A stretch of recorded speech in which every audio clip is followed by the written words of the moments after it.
Só os irmãos na paz do Senhor. Amém. Queria pendurar o microfone em algum lugar. Acho que ficaria mais fácil.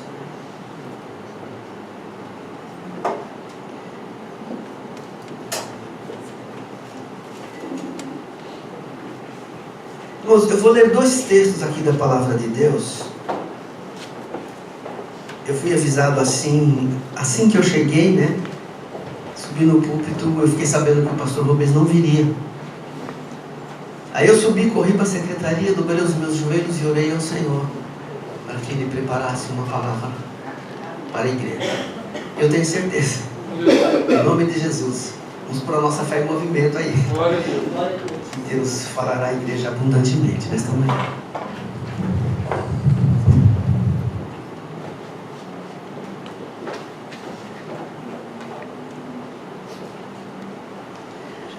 Nós vamos refletir nesta manhã, irmãos, um pouquinho sobre a vida de Sansão. Abra sua Bíblia aí, primeiramente,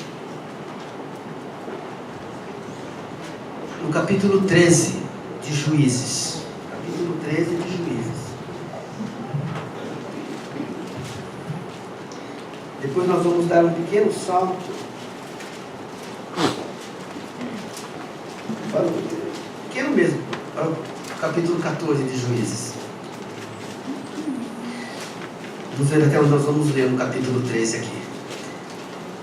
Tendo os filhos de Israel tornado a fazer o que era mal perante o Senhor, este os entregou nas mãos dos filisteus por 40 anos.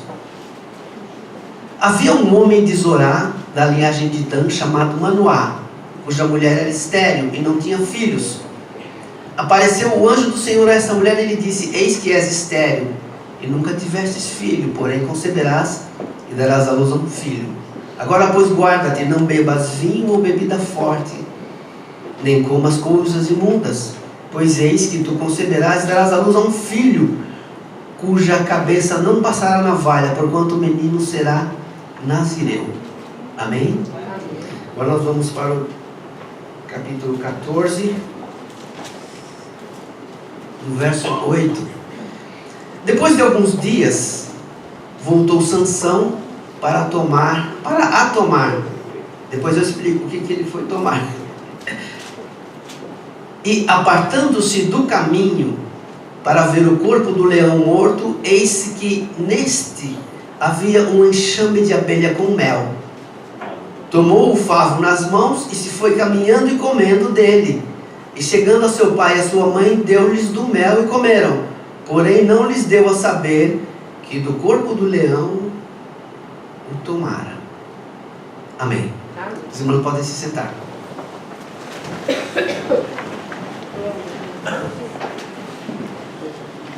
Irmãos, o Espírito Santo colocou no meu coração para intitular essa palavra. Não estranhe o título que eu coloquei aqui, por favor. Servir a Deus mais ou menos. Servir a Deus mais ou menos. Irmãos, Sansão foi um personagem controvertido. Ele nasceu numa época em que não havia reis. Haviam juízes sobre a terra. E na verdade essa era a ideia de Deus, que não houvessem reis para comandar o povo de Israel.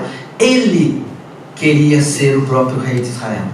Ele, o próprio Deus, seria o rei de Israel. Mas, por insistência do povo, ele acabou dando ao povo o primeiro rei, que foi Saul, o segundo rei, que foi Davi, e por aí afora. E o povo de Israel, como nós sabemos, eles reclamaram, eles se queixaram para Samuel, que também era juiz. E Deus falou: deixa, Samuel, esse povo não está rejeitando você, eles estão rejeitando a mim. Eles não me querem como Senhor, então eu vou lhes dar um rei. E por aí foi a história de Israel. Mas na época em que Sansão viveu, não haviam reis ainda, só haviam juízes, e Sansão foi um dos juízes. E Deus ele foi levantando diversos juízes. Era um regime de juízes.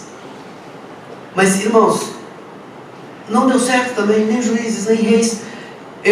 Democracia, qualquer regime que se instituir, que der na mão dos homens, pode não funcionar, pode não dar certo, porque somos homens, porque são os homens que estão no poder.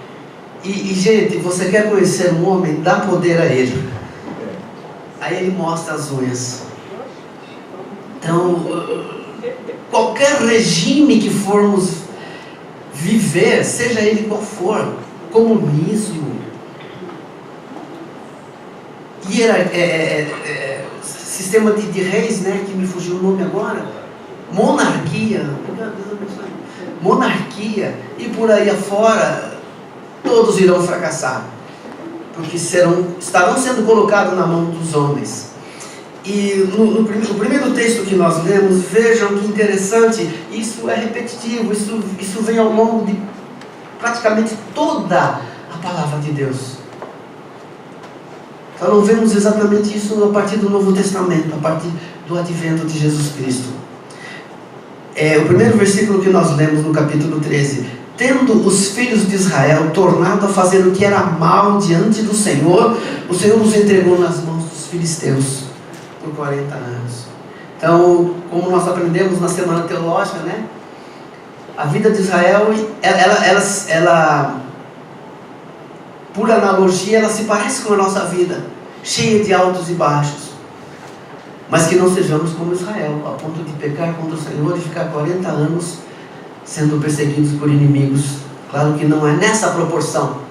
A minha vida, a sua vida, a nossa vida não é nessa proporção. Mas também somos cheios de altos e baixos. Israel, ele vivia uma verdadeira gangorra. Eu lembro que minha esposa, que a Heloide, fez um gráfico muito interessante.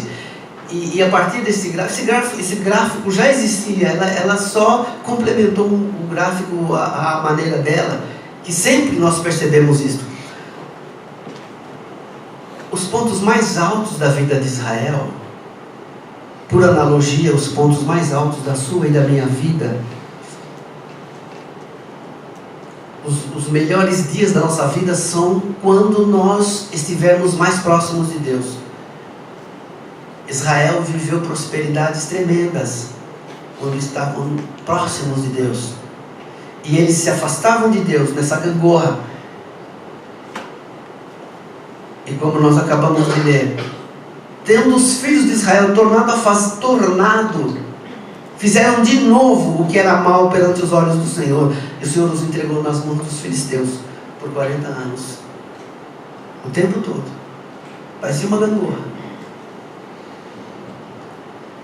Obedeciam a Deus, prosperavam. Desobedeciam a Deus, eram entregues aos seus inimigos. E nós conhecemos a história de Israel, o quanto eles sofreram, e mesmo praticamente quase que nos nossos dias, o quanto eles sofrem ainda, né? Caíram nas mãos de Hitler, e todos nós conhecemos a história do famoso Holocausto. Eles que gostavam, que aprenderam a fazer holocaustos a Deus, ao Senhor do Universo, eles serviram de holocausto. Ao longo da história de Israel, eles foram se afastando de Deus e perdendo, se afastando de Deus e perdendo. Então, irmãos, fiquem esse exemplo para nós. Quanto mais nos aproximarmos de Deus, quanto mais grudarmos, quanto mais corrermos para o nosso Deus, mais iremos prosperar, mais abençoados seremos.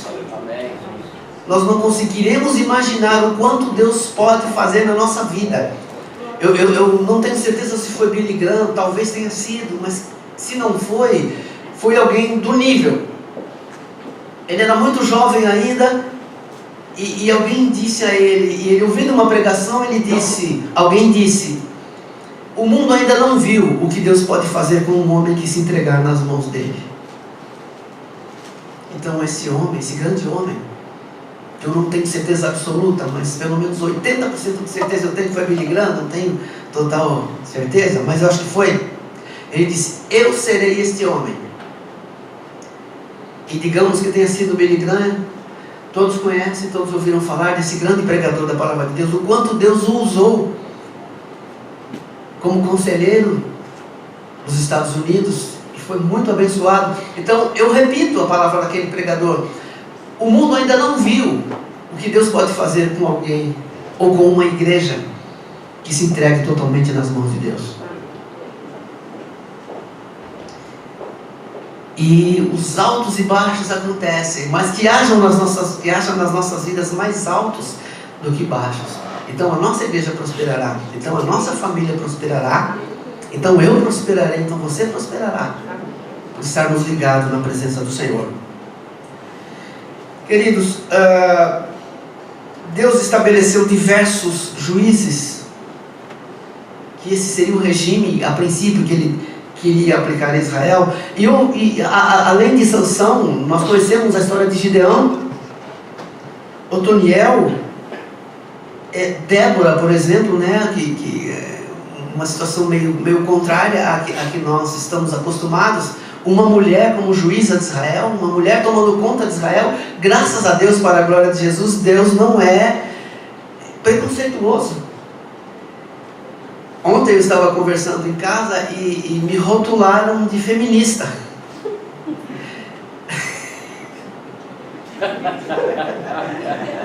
Eu não me considero feminista. Eu me considero... a palavra que me vem à mente é igualdade, igualitário. Eu acho que Deus é igualitário.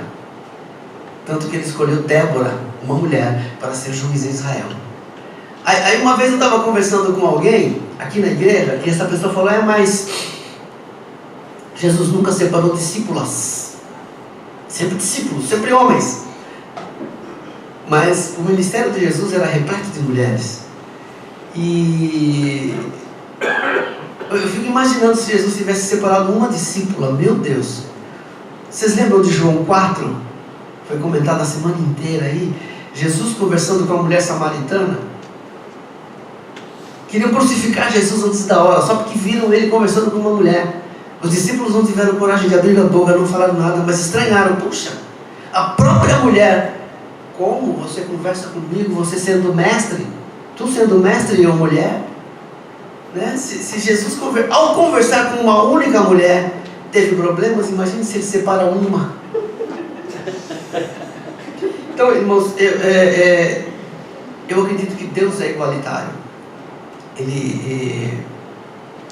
Jesus Cristo, eu estou fugindo um pouco do assunto, mas eu acredito que é a ordem do Espírito Santo de Deus. Já que eu não preparei, é a ordem do Espírito Santo de Deus. E quando Jesus estava conversando com os fariseus sempre fiéis a Jesus Cristo, né? Onde Jesus estava, eles estavam.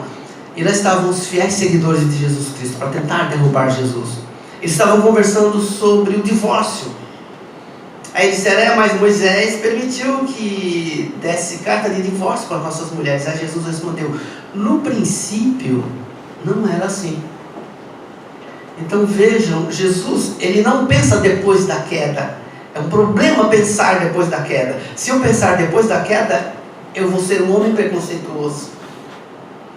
Porque quando Adão pecou, Deus disse para Adão: Adão, o que você fez, rapaz?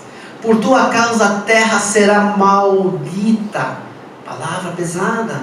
Por tua causa a terra se tornará maldita. Então cada vez que eu penso com a cabeça depois da queda, eu penso embaixo de uma maldição.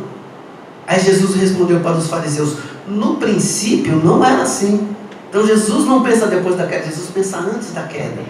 E na queda, e antes da queda, tudo era igual. Tudo era igual. Amém. Quando Deus deu ordem para o homem, para Adão, que Ele chamava os dois de Adão, Ele não chamava Eva de Adão. Se você tiver alguma dúvida, consulte lá Gênesis capítulo 5, versículo 2. Você vai saber que eu estou falando a verdade. Deus chamava os dois Adão de Adão. E as ordens que Ele deu foi sempre no plural. Você pode observar, né? De todos os frutos, de todas as árvores que dão fruto e têm semente, isto vos será por alimento. Então Deus é um Deus igualitário. Deus é um Deus que julga todos iguais. Ele não teve preconceito algum em estabelecer Débora como juíza. Ele não teve preconceito algum por estabelecer Roseli como diácona. E por aí afora. Que Deus abençoe as mulheres da nossa igreja. Amém. Eu sou igualitário, eu não sou machista, eu não sou feminista, por favor.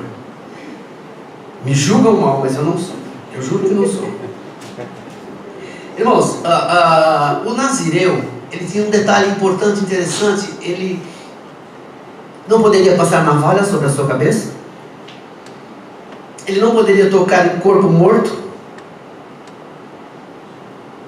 E a terceira coisa, agora eu não estou me lembrando o que é. Se vocês puderem me ajudar. Eram 3 coisas. Oi? Bebida forte. Bebida forte. Não poderia tomar bebida forte, até foi orientação. Nem a própria mãe de Sansão poderia fazer isso. Não poderia tomar bebida forte, não poderia tocar em um defunto, em um corpo morto, seja qual fosse o corpo.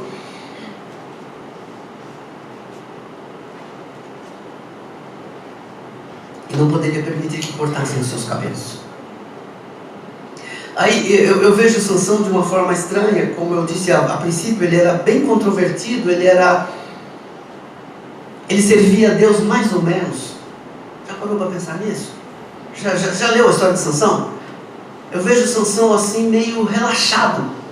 Ele servia a Deus mais ou menos.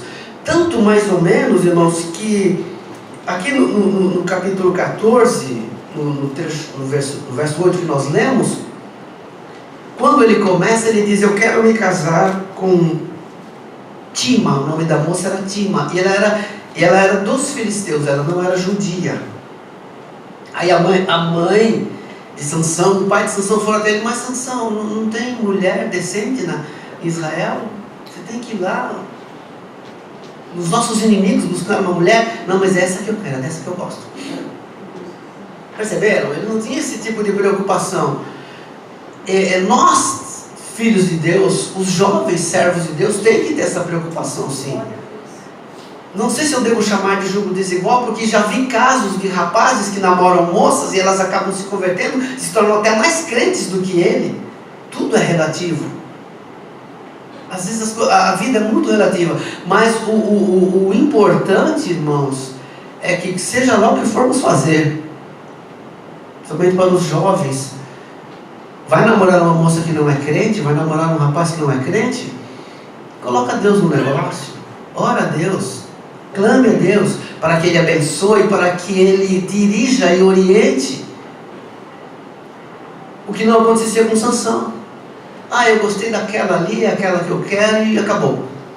Aí ele foi, se casou com a moça, claro que depois traiu com Dalila, para vocês terem uma noção que Sansão era bem no que eu estou tratando aqui, mais ou menos. Sabe que eu ofendo se eu falar que ele era meia boca?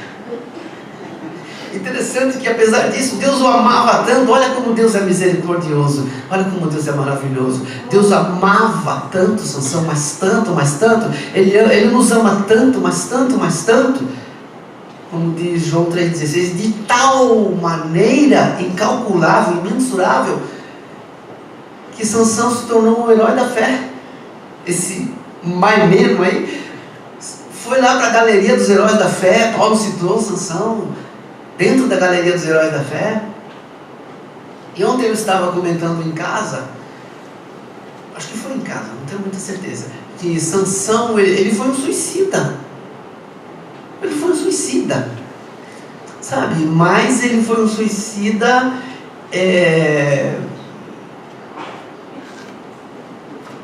em comunhão com Deus, porque até para se matar ele orou a Deus. Ele falou: Senhor, me dá as forças que o Senhor tirou de mim, e eu vou vingar os israelitas, eu vou vingar o povo de Deus com a destruição desses inimigos aqui. Aí ele pediu, mesmo cego, que o colocasse diante de 2 colunas, todos conhecem a história, e ele orou a Deus. As forças de Sansão não estavam no cabelo, a força de Sansão estava no Espírito Santo. Ele orou a Deus, e novamente, pela última vez, amém. Olha que tristeza, pela última vez o Espírito Santo de Deus veio sobre Sansão. Ele empurrou aquelas duas colunas, com a força do Espírito Santo. E a palavra de Deus diz que ele matou mais homens na sua morte do que durante toda a sua vida. E ele, com uma queixada de bois, matou 1000 homens. Imagina quantos homens tinham naquele teatro, anfiteatro, naquele estádio, seja lá o que fosse. Ele destruiu todos. Morreu.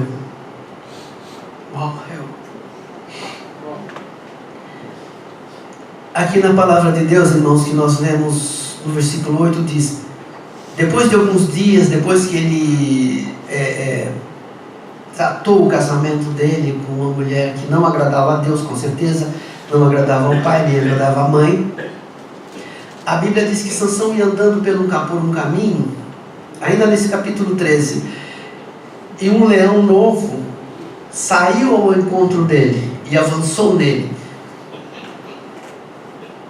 E mais uma vez, o Espírito Santo de Deus, a palavra de Deus diz, o Espírito Santo de Deus se apossou de Sansão, e ele pegou aquele leão, e a palavra de Deus diz que ele rasgou o leão ao meio, provavelmente pela boca, rasgou o leão, com a força, não dele, com a força do Espírito Santo de Deus. Ele rasgou aquele leão, e largou aquele fato heróico lá, e foi fazer o que ele tinha que fazer. E a palavra de Deus diz que depois de alguns dias,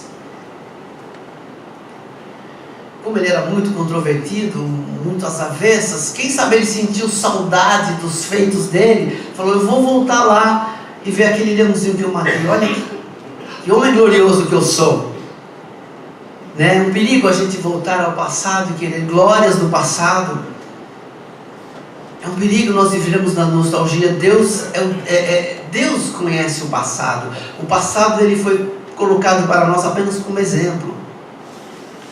Nós viveremos mal se formos pessoas presas ao passado, ao que fizemos no passado, ou coisas boas ou coisas ruins.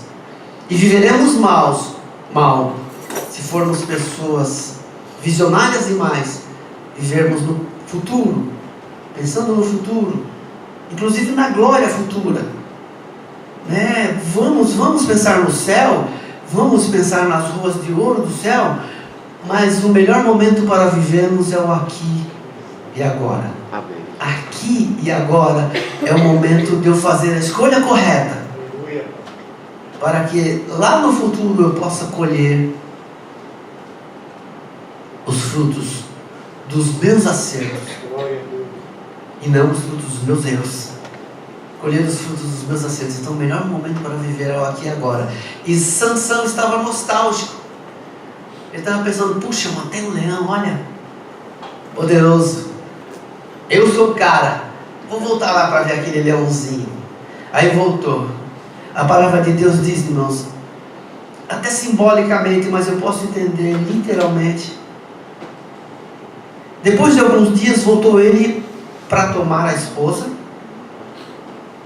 e apartando-se do caminho, é um perigo quando nos apartamos do caminho. Apartando-se do caminho para ver o leão morto, a palavra de Deus, nós aprendemos que Jesus é o caminho, Jesus é a verdade. Nós aprendemos isso a semana inteira, que ele falou, para cada coisa que ele falou, caminho, verdade e vida, ele falou para nações diferentes. Eu não sabia disso. Ele falou para judeus, ele falou para romanos, ele falou para gregos. Ele é o caminho, ele é a verdade. Com certeza a verdade foi para os romanos, que eram filósofos preocupados com a verdade. Ele é a vida. Com certeza ele falou para os judeus, e para os gregos ele falou que ele era o caminho. E nós vemos aqui na palavra de Deus que Sansão saiu de Jesus. Ah, mas Jesus não vivia naquela época. Não? Claro que vivia. A palavra de Deus diz que o Filho de Deus foi imolado por nós, pelos nossos pecados, antes da fundação do mundo. Né? Nós fizemos uma pequena viagem com o pai do pastor Rubens. Por acaso, o pastor Rubens também. Ele nos levou a viajar pelo tempo 13 bilhões de anos. Deus criou o universo, Deus criou a terra. Mas quando Ele resolveu colocar o homem na terra, Ele ornamentou a terra. A palavra diz que a terra era sem forma e vazia. Então, em um determinado momento, Deus disse para Jesus, Deus disse para o Espírito Santo: convém que nós façamos o homem a nossa imagem e semelhança. Mas antes disso, vamos preparar um jardim para esse homem, né? Gente, a natureza é uma coisa fora de série, é coisa linda, cachoeiras, o verde. Eu comento de vez em quando com o Rubens, com os irmãos, eu já comentei aqui na igreja, principalmente pela Bandeirantes. Castelo Branco não é tão bonita assim, a Dutra também não, mas a Bandeirantes, ela tem uns lugares assim, dependendo de onde você vai, você olha para um lado é verde, você olha para o outro lado é verde. Eu começo a sentir a presença de Deus, porque a glória de Deus enche toda a terra. A glória de Deus enche toda a terra. E eu começo a sentir a presença de Deus. E Deus ornamentou esse jardim para nós, para os filhos dele. Glorificado seja o nome do nosso Deus. Então, amados, aqui nós vemos que Sansão, ele se apartou do caminho, como eu havia dito, e eu acabei fugindo um pouco do assunto. Jesus é o caminho, Jesus é a verdade, Jesus é a vida. Ele se afastou de Jesus. Mas Jesus não estava lá. Estava sim, como eu havia dito, como eu já disse. Ele estava lá desde antes da fundação do nosso mundo. Antes que o nosso planeta fosse planeta, antes que Deus resolvesse enfeitar este planeta para dar a você. Que Deus deu esse planeta para você, filho. Me perdoe se eu estou olhando para você e dizendo isso. Não estou querendo dizer nada com isso. Poderia estar olhando para o Guilherme. Guilherme, eu vou olhar também, né? Dividir um pouquinho. Guilherme, Deus fez tudo isso para você. Sabe, ornamentou o planeta com uma natureza tão maravilhosa, com cachoeiras, com vida, só para você. Convém lembrar que nós somos únicos, né? Ninguém tem as impressões digitais que eu tenho.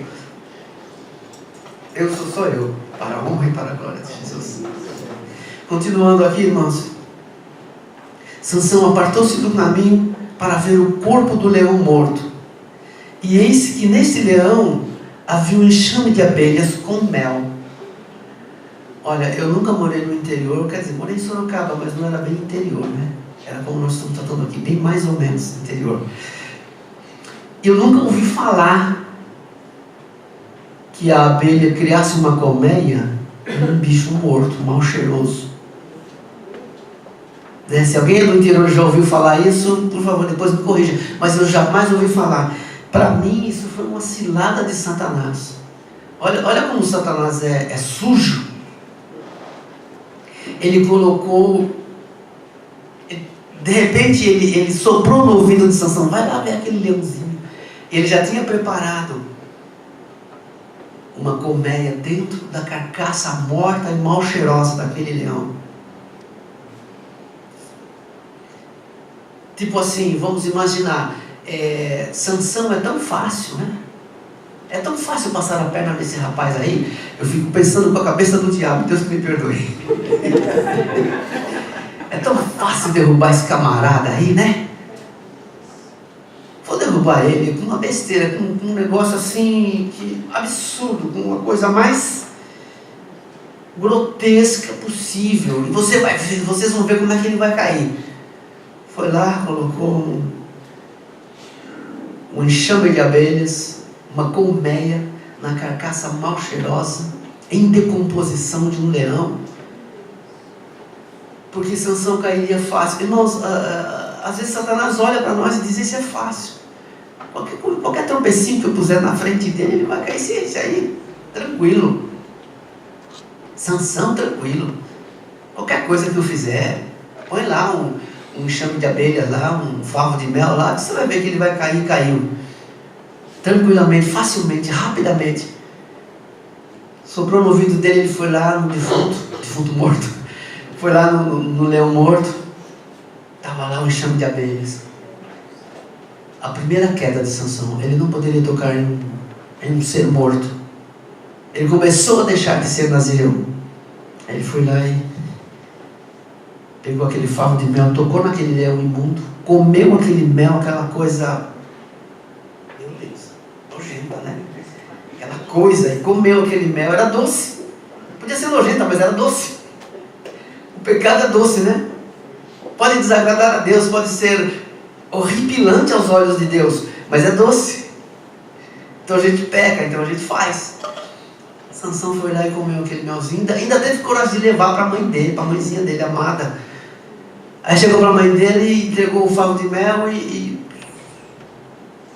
omitiu. Ele não mentiu, ele omitiu. Não disse de onde ele tinha tirado aquele mel. Com certeza sua mãe, como judia, seu pai como judeu, jamais comeriam daquele mel imundo. Então ele omitiu. Ele mentiu praticamente. E foi aí a primeira queda de Sansão. Quando ele abriu mão de um dos seus compromissos com Deus. Jamais abra mão dos seus compromissos com Deus. Sabe, está dirigindo louvor, líder de louvor. Eu estou tendo dificuldade, muitas vezes eu sou rouco, fico rouco, já estou rouco. Tenho problema de coluna, mas eu continuo na equipe A. Jamais abra mão dos seus compromissos com Deus, a não ser que Deus faça isso para você. Eu era regente do coral. E o Senhor falou para o pastor Rubens, passa para o Júnior. Deixa o Júnior continuar. Mas eu continuo no coral. Para a honra e para a glória do Senhor Jesus. Com o meu maestro ali, irmão Júnior. Então não abra mão dos seus compromissos com Deus. E Sansão abriu mão do primeiro compromisso com Deus. Não tocar em um corpo morto. E tocou. Mais para frente nós vamos ver que Sansão estabelece um enigma e dá uma festa. Com certeza nessa festa todos se embebedam. Ele quebrou o seu segundo compromisso com Deus. Estava deixando de ser um nazireu. Estava deixando aos poucos de ser abençoado por Deus. Fora os cuidados que ele não tinha, por ser um crente mais ou menos. Arranjou uma mulher que não era cristã. Claro que eu estou exagerando, ela era filisteia ou filistia, não sei qual seria o termo exato. Seu pai e sua mãe o repreenderam, mas não, eu quero essa. Eu gostei dela. E se casou com ela. E atraiu, e não foi feliz. Enfim, Sansão quebrou o seu primeiro voto de nazirenato. Se embriagou com seus amigos naquela festa. E interessante, né, que para quebrar o terceiro, ele chegou a mentir para Dalila diversas vezes.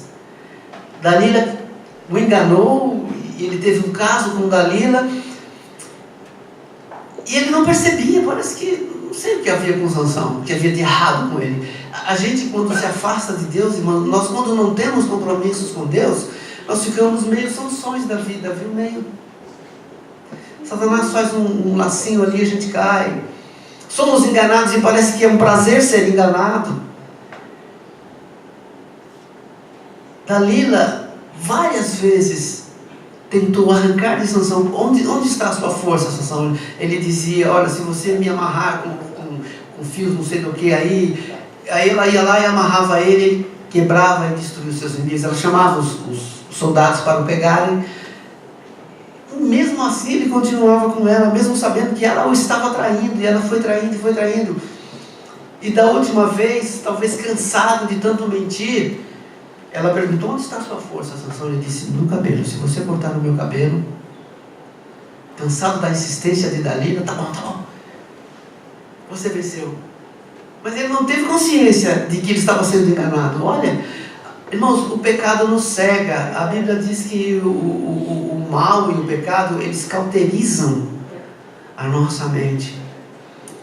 Nós vemos o erro diante de nós, nós enxergamos o que está errado, mas não temos forças, mas não temos coragem para contornar a situação, para sair dessa lama. Cauterização. Nos tornamos cegos e caímos da fé. Como o povo de Israel, né? Uma constante. E Israel se afastou do Senhor, então o Senhor colocou mais 40 anos de inimigos em cima deles. E o Carlos se afastou do Senhor e perdeu a bênção. E fulano, sabe? A nossa vida, ela não pode ser mais ou menos meia boca. Nós temos que ter compromissos com Deus. E o resto da história todos conhecem. Eu comecei contando o resto da história. Foram cegados os olhos de Sansão. Há quem não concorde nesse texto que diz que o inimigo vem para roubar, matar e destruir. Há quem diga que não é Satanás. Mas mesmo que não seja, quando Jesus falou sobre o pastor que não é pastor, o mercenário, ele disse que o ladrão, ele não entra pela porta, ele pula o muro, e ele veio para roubar, matar e destruir. Então nós associamos isso a Satanás. Satanás veio para matar, matar e destruir. Ele roubou o nazirenato de Sansão, a pureza de Sansão. Ele furou os olhos de Sansão. Ele não se contenta em tirar a nossa bênção. Satanás, se nós abrirmos espaço ele vai furar os nossos olhos, até nos levar para o túmulo. E foi exatamente o que ele fez com Sansão. Roubou, matou, destruiu o nazirenato de Sansão. Não podemos, irmãos, de forma alguma, sermos parecidos com Sansões. Sermos crentes meia boca, sendo crentes mais ou menos. Temos que ser fiéis ao Senhor. E que exemplo eu poderia dar na palavra de Deus de homens que foram fiéis? São tantos homens que foram fiéis, mas todos eles caíram. A exemplo de Davi, a queda de Davi foi tremenda, foi horrível. Além de ele não ser um bom pai, mas era um homem segundo o coração de Deus. Então não existe, irmãos, na humanidade, um homem, por melhor que ele seja, que eu possa apontar e dizer, inclusive o próprio Paulo, ele dizia, sejam meus imitadores, porque eu sou imitador de Cristo. Amém, glória a Deus. Só que ele também dizia ao mesmo tempo, paralelo a isso, ele dizia, gente, o bem que eu quero fazer eu não consigo fazer, mas o mal que eu rejeito, que eu não quero fazer, eu faço com uma facilidade tal. Então não dá para escolher homens que sejam exemplos para nós. Olha, sejam crentes igual esse aí. Não sejam crentes meia boca, não sejam crentes mais ou menos, como foi Sansão. Sejam crentes igual esse aí. Não existe. Mas tem Jesus Cristo. Então eu não sei se eu teria coragem de dizer como Paulo, sejam meus imitadores como eu sou de Cristo. Não, sejam imitadores de Cristo como eu sou também. Aí eu não estou levando ninguém na minha bagagem, né? No meu mau exemplo. Sejam imitadores de Cristo como eu sou. Talvez se Paulo tivesse falado isso, não sei. Deus é quem sabe, mas foi Deus que colocou essas palavras, como ele era o homem de Deus, né? Deus colocou essas palavras no coração dele. Mas o correto seria, sejam imitadores de Cristo, como eu também sou. O melhor exemplo é Jesus Cristo, que passava, como eu costumo dizer, noites em claro. Era Deus, Filho de Deus, como nós estudamos a semana inteira, na semana teológica. Dividiu a história da humanidade em antes de Cristo, depois de Cristo. Muda a nossa história. Eu estou tentando aqui me lembrar do termo, da frase que o pastor Fabiano criou, quando ele disse que evangelho, deixa eu ver se eu me lembro, se alguém me lembrar para me ajudar. Evangelho ou com as minhas palavras, evangelho não significa exatamente boas novas. Evangelho significa, eu tenho uma nova que vai mudar a sua vida. Se ele não disse com essas palavras, foram quase essas as palavras que o pastor Fabiano usou na semana teológica. Evangelho para nós não significa boas novas. Significa que eu tenho uma nova que vai mudar a sua vida, que é o Senhor Jesus Cristo. É a Ele que devemos imitar. Em todo o tempo, em todas as situações. Eu diria sempre que possível, não. É possível. Ah, mas imitar Jesus é possível e é necessário. Não é possível ser um crente meia boca. Não é possível ser um crente mais ou menos. Mas é necessário, é possível e é necessário sermos imitadores de Cristo. Amém? Amém. Esta foi a palavra que Deus colocou no meu coração.